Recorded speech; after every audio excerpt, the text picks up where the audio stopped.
I never thought the day would come when my own son would call me a useless old hag. And I heard it from his own mouth in a voicemail he accidentally sent to me. My name is Linda Parker.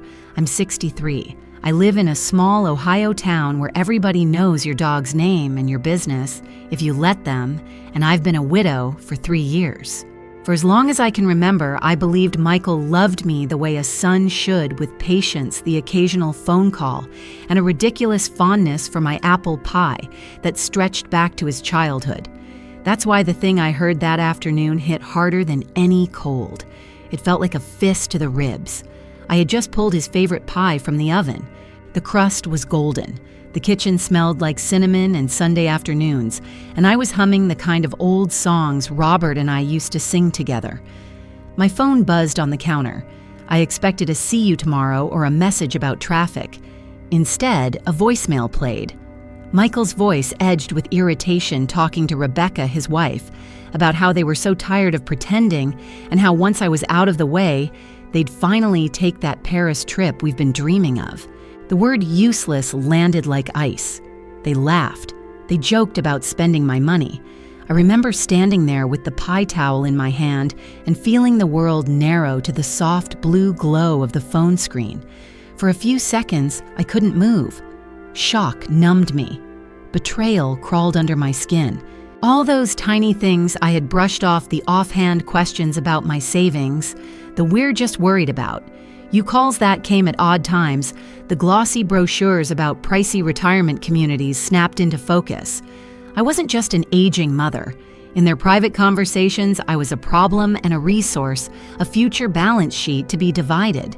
If you're a woman over 45, you probably understand that particular kind of loneliness, the one where family affection sometimes smells faintly of necessity. We've all read the articles and rolled our eyes, or maybe we've lived it. Adult children who become caretakers overnight, relatives who discover an interest in your finances when you're most vulnerable, friends who forget to call unless they want a favor. The humiliation isn't loud. It's the quiet, steady drip that wears you down. But let me be clear, I was not an innocent, powerless victim waiting for rescue. Robert Bless, his stubborn, practical heart, had been 3 steps ahead of us all. Before the cancer took him, he and I had spent many small, sharp nights talking about contingencies, about how people can change when money is at stake. He insisted we put safeguards in place, half as an annoyance and half as an act of love. I had tucked those papers away and hoped never to touch them. The voicemail had been a blow. It was also a spark. I wiped my hands, set the pie on the sill to cool, and dialed the number I had hoped never to use. That day, I decided to activate what Robert and I had planned. Looking back, the signs had been there all along, like faint cracks in a wall you ignore, until the whole thing threatens to crumble. It started right after Robert's funeral. The house was still heavy with lilies and casseroles when Michael pulled me aside. He wrapped his arm around me and said, "Mom, this house is too big for one person. Don't you think it's time to downsize?" At the time, it sounded caring, sweet even. A son worried about his widowed mother rattling around in a 4-bedroom home. I brushed it off, but I remember a small shiver running through me. Then came Rebecca with her polished smile and her soft little comments. "Your furniture is so charming," she said one afternoon, running her hand over the wood of my grandmother's china cabinet. "This would look incredible in a modern setting, though. And have you ever thought about a retirement community? Some of them are like resorts." She showed me glossy brochures filled with smiling silver-haired couples painting watercolors and doing yoga. I told myself she was just trying to be helpful, but when I replay those moments now, I can almost hear the calculator running behind her words. Sandra, my daughter, joined in not long after. She would call more often, but the conversations always drifted toward money. "How are you managing the bills?" "Mom, have you thought about investments? My friend has a great financial advisor. He could make sure you don't outlive your savings." "Outlive my savings." The phrase stung. I'd managed the household accounts for nearly 4 decades while Robert built his practice, and suddenly my children were talking to me as if I couldn't balance a checkbook. Individually, none of these things screamed betrayal. At the time, I convinced myself it was love, wrapped in awkward words. But put together Michael with his talk of selling the house, Rebecca daydreaming about my furniture and her future, Sandra handing me pamphlets about investment strategies, the pattern is undeniable. Concern wasn't really concern. It was surveillance. It was planning. That's the cruel trick of widowhood. Loneliness makes you interpret pressure as attention. You crave connection, so you let the questions slide. You convince yourself their hovering is affection. And one day you realize you've mistaken manipulation for care. After that voicemail, though, I couldn't afford illusions anymore. My pulse still hadn't calmed when I reached into my desk drawer for the business card I had promised Robert I would keep. Thomas Green, our attorney, his friend since college, a man who had sat by Robert's bed in those final weeks talking quietly about what-ifs I hadn't wanted to hear. My fingers shook dialing his number, but his voice was steady. "Linda, is everything all right?" I swallowed hard. "Thomas, do you remember the provisions Robert asked you to prepare?" There was a pause, heavy, weighted like he had been expecting this call. "Are you saying it's time?" "It's time," I whispered. "I'll put everything in motion first thing tomorrow." I hung up and sat there in the silence of my living room, the brochures still stacked neatly on the coffee table, the pie cooling in the kitchen. All the little concerns my children had expressed weren't concern at all. They were steps in a strategy. And here's the part I need you, the listener, to hear. If you've ever had a child, a sibling, or even a friend press you with helpful suggestions that left you uneasy, don't ignore that instinct. I did. I excused it. I told myself they cared. By the time I realized the truth, their plans were already set in motion. If you've ever been manipulated under the guise of love, you'll understand the chill that settled over me that night. Because nothing is colder than realizing the people you gave everything to have been quietly preparing to take the rest. The next morning, the doorbell rang right at 9. When I opened it, Michael and Rebecca were standing on the porch with forced smiles and a bouquet of daisies. Daisies, the one flower I've been allergic to for 20 years. They didn't even remember. Still, I thanked them politely, invited them inside, and poured fresh coffee. Old habits die hard. We sat in the living room, sunlight filtering through the lace curtains Robert had always hated. Michael cleared his throat, shifting like a man rehearsing his lines. "Mom, we've been thinking about your situation here. This house is too much for you. You shouldn't have to worry about upkeep maintenance bills." Rebecca slid a glossy brochure across the coffee table as though she were handing me treasure. "Look at this one. Brookhaven Estates. It has a golf course, restaurants, even transportation. You'd never have to lift a finger again." I studied the brochure. The smiling seniors looked like models with perfectly pressed clothes and teeth too white to be real. "It looks expensive," I said flatly. "That's the beauty of it," Rebecca chirped. "You'd sell this house and the proceeds would cover years there. Whatever's left..." She glanced at Michael. "Would go to us, the beneficiaries," Michael finished smoothly. I sipped my coffee, slowly letting the silence stretch. My hands didn't shake. I had spent all night deciding how this conversation would go, and I was ready. "So that's the plan," I said. "Mom, it's not a plan," Michael insisted. "It's concern. We don't want you alone here." I smiled, stood up, and walked to my desk. When I turned back, I was holding a large manila envelope. "Well, since we're talking about plans, maybe you should see mine." Before they could ask, my phone rang. I answered on speaker. "This is Linda Parker." "Linda, it's Thomas Green," came the firm, steady voice of my lawyer. "I'm calling to confirm all the provisions we discussed are now active. Everything has been filed. Your assets and estate are fully protected under Robert's contingency plan." "Thank you, Thomas," I said, my eyes never leaving my son's face. That's exactly what I needed to hear. When I ended the call, the room was silent.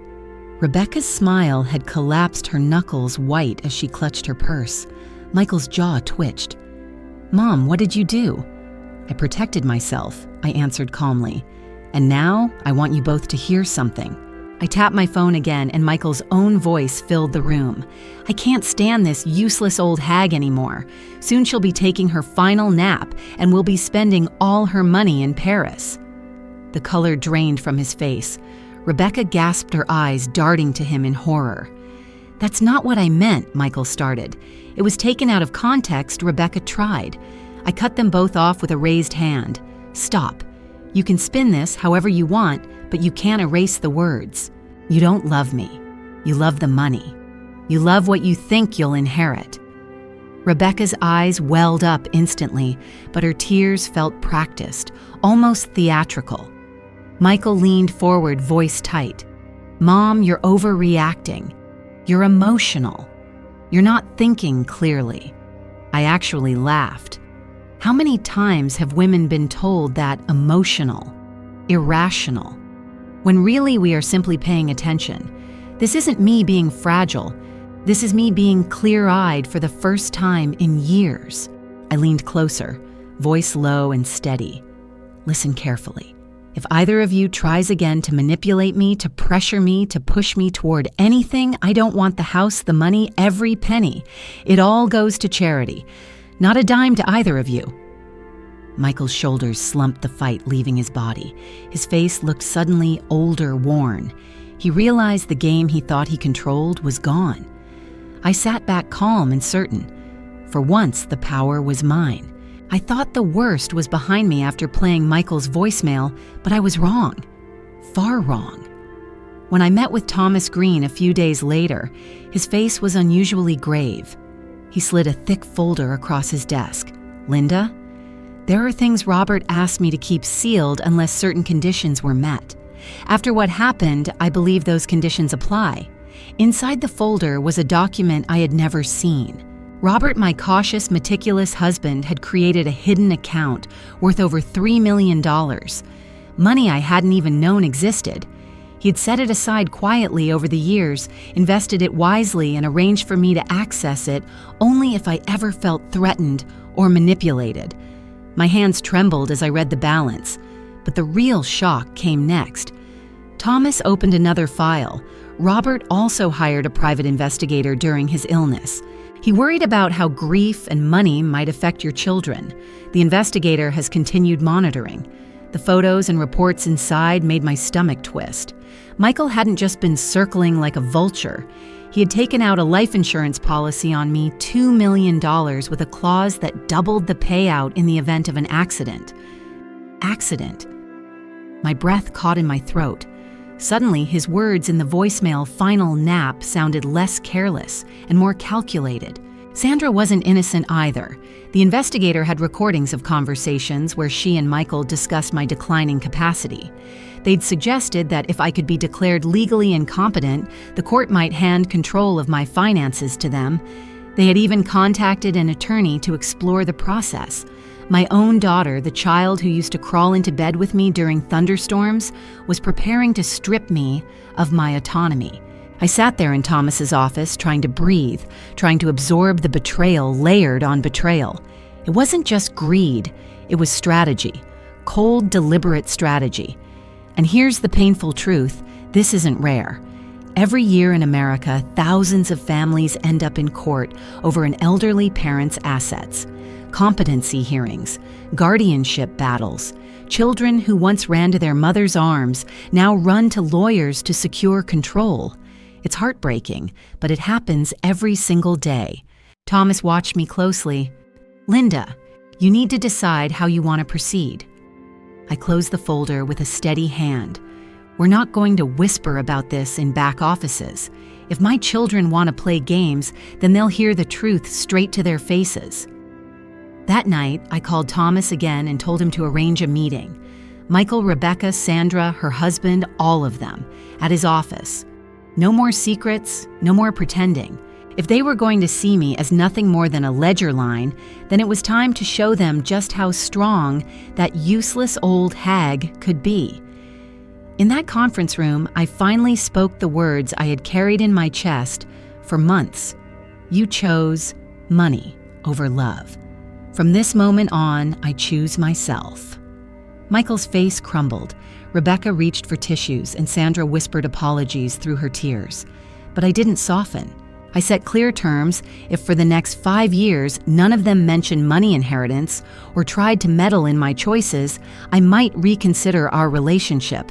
If not, everything would go to charity. No negotiations, no loopholes, just boundaries. Walking out of that office, I felt lighter than I had in decades. The weight of manipulation, expectation, and guilt slid from my shoulders. For the first time since Robert's passing, I wasn't someone's widow, someone's mother, someone's source of income. I was simply Linda, free. Today, my life looks nothing like the one they planned for me. I've walked the green hills of Ireland, laughed my way through Italian cooking classes, and found new purpose volunteering at the animal shelter. At 63, I discovered that life doesn't end when children turn their backs. Sometimes that's when it truly begins. Here's what I've learned. Family doesn't mean unconditional sacrifice. Real love doesn't come with strings or control. Setting boundaries isn't selfish, it's self-respect. And it is never ever too late to reclaim your life. Thank you for listening to my story. If you've faced pressure, dismissal, or manipulation because of your age, share your experience in the comments. And don't forget to follow Real Her Stories like this video and share it so other women know they are not alone.